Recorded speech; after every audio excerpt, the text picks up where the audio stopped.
dancing shoes on and get ready to shake it. We're gonna start off slow and then we're gonna add our Latin flavor. So let's get ready. 5, 6, 7, 8. Hey girls, before this video, remember to do the stretch video, okay? Okay girls, we are going to start with our basic steps, front, middle, and back. 1 foot forward, middle, and then the other foot back.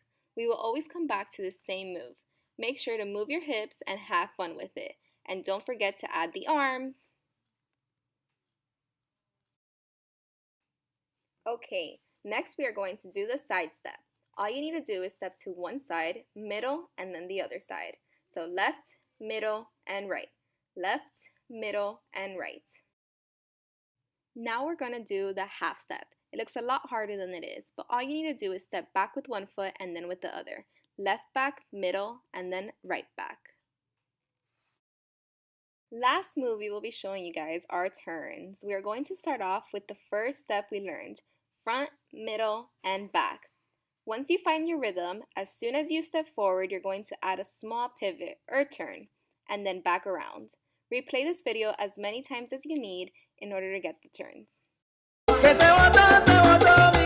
se pasó.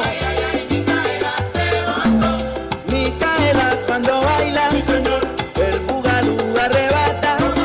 Micaela cuando baila, el bugalú arrebata. Toda la gente la llama la reina del bugalú. Que se botó, que se botó, que se botó. Y cuando yo baile con ella, atrás me dejó. Cuando yo baile con ella, Micaela se botó. Cuando yo baile con ella, Micaela se botó. El bugalú lo bailó, pues yo sé que ella es candela. Micaela es una nota bailando bugalú. Ha botado la pelota y tremendo. Hey girls, that was so much fun. Now it's time for our freestyle, but first we're going to introduce our special guest. Drum roll, please.